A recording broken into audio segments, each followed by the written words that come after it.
ఉత్తర భాద్రపద పూర్వ భాద్రపద నక్షత్రం ఈ రెండు కూడా సఫర్ నక్షత్రాలు. నేను ఈ రెండు నక్షత్రాలు యాక్చువల్గా రేవతి సఫర్ అనుకుంటే రేవతి కాదు, కానీ ఉత్తర భాద్రపద పూర్వ భాద్రపద సఫర్స్ ఉంటాయి. ఎందుకంటే ఇది కూడా అంతే, Purva Bhadrapada too much of knowledge and no one is there, అందరూ కలిపి నన్నే మోసం చేస్తున్నారు అనే ఒక ఫీలింగ్ లో ఉంటారు వీళ్ళు. ఎప్పుడు ఆ ఫీలింగ్ ఉంటుంది. అందుకని ఛానల్ అదేదో ఉంటుంది, పూర్వ భాద్రపద ఉత్తర భాద్రపద ఒకటి కడుపులో గుళ్ళు ముఖం మీదకి వచ్చేసిందని. సో పూర్వ Bhadrapada Uttarapada. Purva Bhadrapada is always life lot of knowledge అని ఇందాక చెప్పినట్టుగా సఫర్ అని చెప్పాను కదా. ఈ సఫర్ ఆఫ్ రిలేటెడ్ వీళ్ళకి ఎక్కువ సంపాదించేద్దాం, ఇంకా ఎక్కువ గడించేద్దాం అని ఈ తాపత్రయంలో యాక్చువల్గా ఈ కైండ్ ఆఫ్ క్యాలిక్యులేషన్లో బొతరకట్ అందరి దగ్గర మంచి పేరు తెచ్చేసుకుందాం అని అనుకునే స్టైల్. అంటే నీకు ఇంకా సింపుల్గా అలా చెప్పొచ్చో లేదో తెలియదు కానీ చెప్పేద్దాంలే, ఎన్నో వీడియోలు చూసారు జనం ఉన్నాయి అంటే అందరూ ఇలా ఉంటారని కాదు, కానీ ఎగ్జాంపుల్ అది. Most of the people and పూర్వ భాద్రపద ఒకటి, శతపేష్ ఒకటే, స్వాతి ఒకటే, ఆరుద్ర ఒకటే. ఇప్పుడు మొన్న ఏదో ఇంటర్వ్యూ చూసాను విజయమల్య గారిది. ఆ బంగారు ప్రయోగాలన్నీ చేయించింది నేనే తిరుపతికి, అలాగే శబరిమలలో బంగారం ఇచ్చింది నేనే, అలా చాలా ఆలయాల్లో బంగారం ఇచ్చింది నేనే, నేను మాత్రం ఇండియా రాలేకపోతున్నాను, లండన్లో ఉండిపోయాను అని ఆయన బాధ అని చెప్పుకున్నాడు ఆ వీడియోలో. ఒక 4 గంటల వీడియో 4 కోట్ల 5 కోట్ల మంది చూసారు అది. సో అలాగేంటంటే చేసేదంతా మంచే, అక్కడక్కడ దూరంగా ఉండిపోతుంది. అదే అది అర్థం చేసుకోవాలి. సో అరుద్ర ఒకటి ఇది ఒకటి, అది ఎందుకు ఏంటి అనేది మీరు అర్థం చేసుకోవాలి. అంటే మోసాలని కాదు కానీ something like that's deep topic అది. తర్వాత ఇప్పుడు అదృష్ట నక్షత్రాలు చూద్దాం, you will be some happy. అదృష్ట నక్షత్రాల్లో ఫస్ట్ నక్షత్రం వచ్చి ముందు నుంచి మనం ఇట్లా తీసుకుంటే కనుక రోహిణి. రోహిణి ఇస్ యాక్చువల్గా చంద్రుడు ఉచ్చస్థితి దాని మీద ఎక్సాల్టేషన్ పొందుతాడు, ఉచ్చస్థితి పొందుతాడు కదా దాని మీద.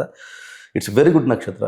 అంటే కాకపోతే దాని ఈ అదృష్ట నక్షత్రాలు అన్నాను కదా, ఇందాక నేను కర్మ నక్షత్రాలు అన్నాను కదా, ఈ డిఫరెన్స్ చెప్తాను. అదృష్ట నక్షత్రాలు రోహిణి, పుష్యమి, ఉత్తరా ఫల్గుణి ఇక్కడి వరకు. మళ్ళీ ఉత్తర ఫల్గుణి అంటే ఉత్తర నక్షత్రం, ఉత్తర అనేటువంటి ఉత్తర భాద్రపదని కొంతమంది, ఉత్తరాషాఢని కొంతమంది తీసుకుని ఉత్తరా ఫల్గుణి అన్నా ఉంటే అయిపోయినట్టు. ఉత్తర ఫల్గుణి నక్షత్రాలు ఇదే. తర్వాత ఇంకా అక్కడ నుంచి ముందుకు ఇంకా చివరికి ఎలాగొచ్చామంటే ఇందులో ఉత్తరాషాఢ ప్రామినెంట్ నక్షత్రాలు అంటే రేవతి, ఉత్తరాషాఢ అంటే Revati. So Shravana Uttarada whatever it is, so Makara రాశిలో ఉంటుంది. సో సో ఈ నక్షత్రాల కనెక్షన్స్లో ఉన్నప్పుడు ఏమవుతుందంటే, ఇందాక నేను ఏం చెప్పాను, ఇందాక నాన్న లేకపోవడం మాట మాట్లాడుకున్నాం అవునా, ఎంత ఉన్నా నాలెడ్జ్ ఉన్నా ఏకాంతంగా ఉంటున్నాను. తర్వాత కొంతమందికి ఏం కావాలో తెలియక ఎగిరెగిరి ఏదో విజయమల్య గారి ఎగ్జాంపుల్ చెప్పాం, నీకు ఏం కావాలో ఎంత కావాలో తెలియక ఎగిరెగిరి ఏదో చేసి ఏదో ఉద్ధరించి స్పిరిచువల్గా కనిపించు, అన్నీ కనిపించి ఎంత ఉద్ధరించో అంత ఉద్ధరించో, ఇంట్లో కాలేడ్డానికి చూడలేదు. సో కొన్ని సఫర్స్ ఇదన్నీ కూడా కర్మలు. ఈ అదృష్ట నక్షత్రాలు ఉన్నాయి కదా, ఈ అదృష్ట నక్షత్రాలు ఏంటంటే వీళ్ళకి అమ్మ నాన్న బాగానే ఉండే ఇవన్నీ. ఇప్పుడు రేవతి ఉన్నదంటే మదర్ ప్రాబ్లమ్ అని కొన్ని నక్షత్రాలు చెప్పాను. Mother will be the most villain in their life, Revathi నక్షత్రాలు అని చాలా అంటే అందరికీ అని కాదు కానీ most of the thing mother will have this problem. తర్వాత ఇంత రోహిణి చెప్పాను కదా, రోహిణి కానీ పుష్యమి కానీ ఈ అదృష్ట నక్షత్రాలకి ఉత్తరాఫల వీళ్ళకి ఏంటంటే లైఫ్లో ఇందాక మన కర్మ నక్షత్రాలు చెప్పాం కదా, ఈ కర్మ నక్షత్రాల కన్నా ఎక్కువగా పెయిన్ ఉంటుంది. కాళ్ళ అస్సలా నిలబడదు, కాళ్ళు అస్సలు ఒక దగ్గర నిలబడదు, చాలా పెయిన్ ఉంటుంది. ఎంతసేపు బుర్ర క్యాలిక్యులేషన్స్ మీద ఉంటుంది, పరిగెడుతుంటుంది, పని చేసుకోవాలి ఉంటుంది. వీళ్ళు ఏంటంటే ఒక ఏదైనా పన్ను ఒప్పుకుంటే ఓడిపోయినా సరే దాన్ని ఏ రకంగా ఓడామని చెప్పి అనలైజ్ చేసుకుని మళ్ళీ దానికి ఏ రకంగా వెళ్ళాలని టైం తీసుకోవచ్చు, బట్ ఏ రకంగా ముందుకెళ్ళాలని అనలైజ్ చేసుకుని కెరటానికి ఎదురెళ్ళే రకాలు. సఫర్మెంట్ యాక్చువల్గా వీళ్ళకి ఉంటుంది, వీళ్ళకి కర్మ ఉండదు. మీకు అర్థం, కర్మ ఇస్ డిఫరెంట్. వీళ్ళకి గైనిక్ ప్రాబ్లము ఇంకో ప్రాబ్లం ఉండదు. Revathi might have digestive problems ఉంటాయి రేవతి నక్షత్రానికి. అంటే పుష్యమి నక్షత్రాన్ని వీళ్ళు హ్యావ్ వాళ్ళకి కాలక చక్రాలు వేసినట్టు తిరుగుతుంటారు, అదే డిఫరెంట్ ఇష్యూ అది. సో వీళ్ళకి ఏంటంటే కర్మ suffer, lot of suffer, success suffer ఉండొచ్చు, కెరియర్ సఫర్ ఉండొచ్చు, డిలేస్ ఉండొచ్చు, లేకపోతే ఫైనాన్షియల్గా గ్రోత్ డిలే అవ్వచ్చు. ఒకసారి రేవతి ఒకసారి ఉచ్చ స్థితికి కింద పడ్డ నక్షత్రాలు రేవతి కానీ, రోహిణి కానీ, పుష్యమి కానీ, ఈ అన్ని నక్షత్రాలు పైకి ఎదిగి కింద పడితే బట్ ది కీప్ ఆన్ మళ్ళీ ట్రై చేస్తుంటారు. వీళ్ళకి ఎక్కడ భగవంతుడు ఏదో ఇంకో రకంగా శాపాలు ఇవ్వాలి. మిగతా నక్షత్రాలు ఎందాక చెప్పిన కదా అవి కర్మలు, ఇవి సఫర్మెంట్. ఈ ఎక్కువగా ఎవడైతే బాగా సఫర్ అవుతాడో మళ్ళీ తిరిగి ప్రయత్నిస్తాడు. మిగతా ప్రయత్నించమని కాదు, ఆ మిగతా నక్షత్రాలు కూడా పోరాడొచ్చు, ఇన్నట్లు కన్నా సూపర్గా ఉండదు. పక్కన పెడితే కర్మలు అని చెప్పాం, ఈ కర్మలు ఉంటాయని చెప్పాం. కర్మలు వేరు, సఫర్ వేరు. సో అదృష్ట నక్షత్రాలు ఇదే. అందరికన్నా ముందు ఇప్పుడు వెల్తీ నక్షత్రాలు అడుగుతున్నాను, వెల్త్ నక్షత్రాలు ఏంటి. వెల్త్ నక్షత్రం అన్నిటికన్నా ద బెస్ట్ వెల్త్ నక్షత్రం రేవతి నక్షత్రం. కానీ రేవతి నక్షత్రానికి వచ్చిన ప్రాబ్లం ఏంటంటే డబ్బు నిలబెట్టుకోడు. డబ్బు ఎంత సంపాదిస్తాడని అడిగి లెక్క ఉండదు, ఎందుకంటే ఆ సంపాదించినోడు వీళ్ళకి ఒకటి లేదు వాళ్ళకి ఒకటి లేదు, మొత్తం సంపూర్ణంగా ఉండేవాళ్ళు ఎవరూ లేరు. అది ఏదో ఒక లోపమే జీవితంలో. అలా రేవతి నక్షత్రానికి ఇప్పుడు బాగా సంపాదిస్తాడు అన్నాడు, ఏం చేస్తాడు డ్రైవరు ఫర్ ఎగ్జాంపుల్ ఆడు ఎలా ఉంటాడంటే రేవతి నక్షత్రం డబ్బు ఎక్కువ అయిపోతుంది అనుకో డ్రైవర్కు ఆడికి ఒక డ్రెస్ చేసి ఒరే నువ్వు అయ్యే పక్క నుంచి ఇయ్యే పక్క వచ్చి ఇట్టే డోర్ తీరా అంటాడు. నీకు అర్థమైందా? ఆడికి మామూలు లాంగ్వేజ్ ఉండదు. రేవతి నక్షత్రాలకి ఎట్లా ఉంటుంది, డబ్బు ఎక్కువైపోయింది అనుకో, ఆ మూమెంట్ డబ్బు ఉంది అనుకో, నువ్వు అయ్యే పక్క దిగి ఇయ్యే పక్క వచ్చి ఇయ్యే పక్క తలుపు తెత్తి నేను అయ్యే పక్కన దిగుతా. మా స్టైల్ ఉంటుంది కదా గోదావరి. సో వీడికి ఏంటంటే స్టైల్ అలా ఉంటుంది, కనెక్టివిటీ స్టైల్. సో ఆ టైంలో హోదా ఉంటుంది. తర్వాత మళ్ళీ అది దింపిన తర్వాత డ్రైవర్ గడికి జీతం ఇస్తాడా లేదా ఆ నెలాగరికి పరిస్థితి ఏంటంటే ఆడు తెచ్చాడే.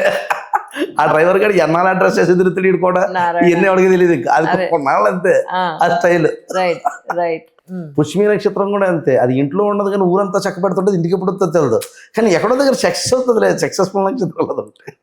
ఉత్తరాషాఢ కూడా అంతే, జీవితాంతం నానబెట్టి జీవితాన్ని నానబెట్టి అటు నుంచి ఇటు మొత్తానికి ఎలాగైతేనే మన గోదావరి తిరిగి మరుపులన్నీ తిరిగి ఫైనల్గా పుష్కరాలు జరుపుకుంటాం. ఫైనల్ గా పుష్కరాలు జరుపుకుంటుంటా.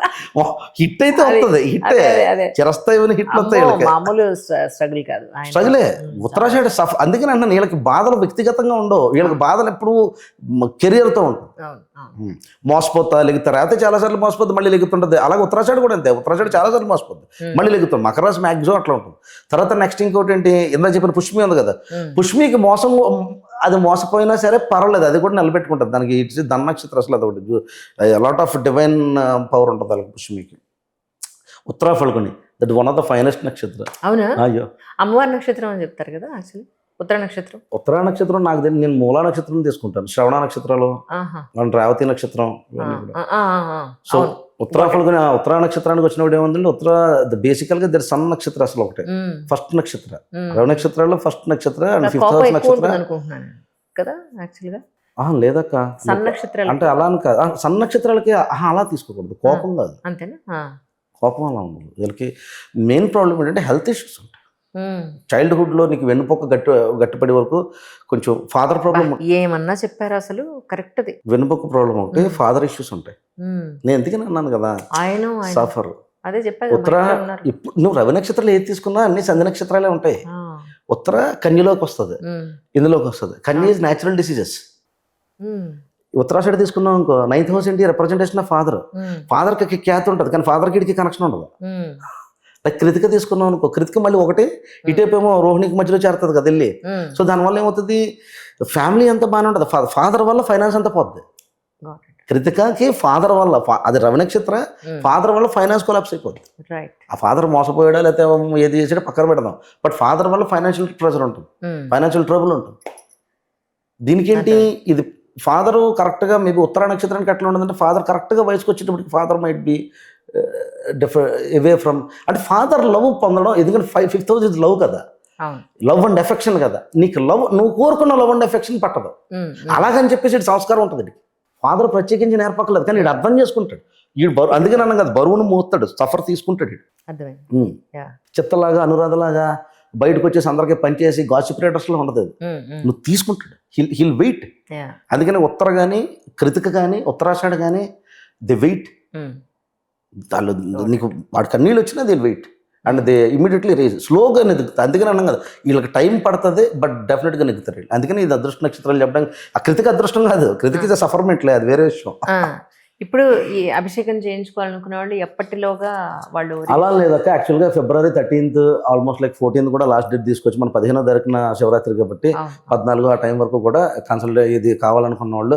ఇందులో 2 రకాలు ఉంటాయి. ఇది పెద్ద ప్రైజ్ కూడా కాదు, ఇది అందరూ కట్టుకునే ప్రైజే కాబట్టి నార్మల్గా ఇందులో చెప్పకూడదు వీడియోలో గట్రా, ప్రాబ్లం కాబట్టి చెప్పట్లేదు, చిన్న ప్రైజే కాబట్టి నా కన్సల్టేషన్ అంత ఉండదు. ఫస్ట్ ఇంకెంతకన్నా హింట్ ఇవ్వలేదు. నేను చేద్దానండి, చాలా మంది వీడియో చూసి ఫోన్ చేస్తుంటారు, ఫోన్ చేసి మళ్ళీ తెలుసుకుని అలా. ఇప్పుడు మీరు సంవత్సరం అంతా చూసారు, మీరు పెట్టుకునే పూజల ఖర్చులు అంత, అందులో 0.2% కూడా ఉండదు ఇది. So it like it is నక్షత్ర కర్మదానం. ఇప్పుడు ఇందాక చెప్పుకున్నాం, చాలా భావోద్వేగాలు ఉంటాయి, రకరకాల భావోద్వేగాలు, రకరకాల గడపలు ఎన్నో చూస్తుంటాం పొద్దున్న లేచిన దగ్గర నుంచి. సో ఎంతమందికో చెప్తా ఉన్నాను, ఇప్పుడు అక్కదయ వల్ల ఎంతమందికో రీచ్ చేయాలి, అలా రకరకాలుగా వెళ్తూ ఉన్నది బండి. సో దానివల్ల ఏమవుతుందంటే, ఎన్నో చూస్తున్నాం కాబట్టి ఇలాంటి కర్మదానాలు అంటే శివరాత్రి గది చేసుకోవడం వల్ల ఆ కాస్మిక్ పవర్ అనేది ఉంటుంది. తర్వాత మీరు వ్యక్తిగత చక్రంలో ఏది చేసుకుంటారో ఏది చేసుకోరో, లేకపోతే నేను కాదు ఇంకోళ్ళ తర్వాత విషయం. అసలు మెయిన్ కాస్మిక్ పవర్ అనేది ఇది కదా. చంద్రుడికి బలం లేదు, అమావాస్య ముందు శివయ్య వస్తాడు, దానికన్నా ముందు సన్లైట్ వస్తుంది అవును రథసప్తమి. ఈ ఇంకార్నేషన్స్ ఉంటాయి కదా, నీకు సన్లైట్ ఇవ్వడానికి ఆయన వస్తాడు. సన్లైట్ ఎప్పుడు వస్తుంది, నీకు ధ్యానం ఉండాలి. అవును. ఇది శివరాత్రి. ఈ శివరాత్రి దాటిన తర్వాత ఇంకా చలి రాదు, మొత్తం ఎండాకాలమే. కరెక్ట్, అందుకే కదా శివరాత్రికి శివశివ అంటూ చలి వెళ్ళిపోతుంది అవును, చెప్తారు. అంతే. ఇక్కడ నుంచి సన్లైట్ బిగిన్ అవుతుంది. ఇంక ఇప్పుడు దాకా ఇబ్బంది పడిన వాళ్ళందరూ కూడా, ఇప్పుడు గురుడు కూడా వక్రించి ఉన్నాడు, రకరకాలుగా ట్రబుల్ అయ్యి ఉంటారు, లేకపోతే రెప్యుటేషన్ ప్రాబ్లమ్స్ ఉంటాయి, చాలా ఇబ్బందిగా ఉంటుంది. బట్ నౌ ఇట్ ఆఫ్టర్ ఫిబ్రవరి 15 తర్వాత చాలా మటుకు చక్రాలు ఎవ్రీథింగ్ విల్ గెట్. రైట్, మీకు చెప్పకూడదు కానీ ఆస్ట్రాలజీ ఇస్ ట్రూ, మా ఇద్దరికి తెలిసేది. నిజం నిజం నిజం, అమ్మో నిజం. Really we to believe it, ఎందుకంటే మాకు తెలుసు మాకు ఏం జరిగిందని. అవును. కాదు, మీరు మ్యారేజ్ బ్యూరో అన్నారు కదా, ఏమైంది అక్క? అది ఏమవుతుందంటే అక్క, మనం ఇలా కాదు, దీని మీద మనం ఒక సిరీస్ ఆఫ్ వీడియోస్ చేయాలక్క. ఎందుకంటే ఇప్పుడు కొన్ని మంది ఫోన్ చేస్తున్నారు, నాకు సరైన డేటా కనెక్ట్ అవ్వట్లే. ఇప్పుడు నా దగ్గర కూడా ఫర్ ఎగ్జాంపుల్ 1,00,000 లేకపోతే 10,000 20,000 డేటా ఉందనుకోక, నాకు ఈజీ అవుతుంది. ఇప్పుడు ఎవరో 400 మంది అప్లికేషన్స్ వస్తాయి, అందులో ఫర్ ఎగ్జాంపుల్ 300 మంది ఆడపిల్లలు వచ్చారని నేను ఎక్కడ చెప్తాను? సో నాకేమవుతుందంటే నెంబర్ ఆఫ్ వీడియోస్ చేయాలి, దీని మీద వర్కౌట్ చేస్తున్నాను. సో ఇంకా ముందు ఈ ఏడాది అంతా కూడా మనం చేద్దాం. సో మ్యాటర్, బట్ అప్లికేషన్స్ అయితే తీసుకుంటున్నాం ప్రజెంట్. ఎవరెవరికైతే నిజంగానే ఇది చేయించుకుంటే ఎంతో కొంత మంచి జరుగుతుందని నమ్ముతారో వారందరూ కూడా కింద మెన్షన్ చేసిన నెంబర్స్కి కాంటాక్ట్ అవ్వచ్చు. నిజంగా అండి, థ్యాంక్ యూ సో మచ్. ఎందుకంటే మీ నెంబరు దశమహావిద్యా హోమం మన కంచిలో జరిగింది. మన ప్రధాన అర్చకుల వారు కూడా ఇక్కడికి వచ్చి ఆ భస్మం కుంకుమాది కూడా ఇచ్చి అందరికీ వెళ్ళారు. అందులో కూడా మీరు ఎన్ని పట్టు చీరలు దహనం చేస్తారో దానికో పెద్ద మీనింగ్ ఉంది యాక్చువల్గా. ఒకటి కాదులేండి, అసలు అలాగా హోమం రియల్లీ అంటే నేను నమ్ముతాను. మళ్ళీ మీరు అందరికి నేను చేయమని నేను చెప్పట్లే కానీ, బట్ ఎవరి నమ్మకం వాళ్ళది అల్టిమేట్లీ, బట్ నేను నమ్ముతాను ఖచ్చితంగా. And at the same time ఇంకొకటి అంటే, ఇప్పుడు చూడు, ఈవెన్ యూఆర్ గోయింగ్ తిరుపతి అన్నాం, మాఘమాసం, ఇట్ ఇస్ ఆల్ అక్కడ రిలేటెడ్. ఈ శివరాత్రి వచ్చిన మూమెంట్లో యూఆర్ గోయింగ్ దేర్ విజిటింగ్, అది నార్మల్ ఇది కాదు. And you are not expected also. అసలు ఎక్స్పెక్టేషన్ లేదు కదా, రేపు వెళ్ళాల్సి వస్తుంది. అది నిజంగా అసలు మేము ప్లాన్ చేసింది కూడా కాదు సచ్చి. యా, అమేజింగ్ అండి. థ్యాంక్ యూ సూర్య గారు. Thank you.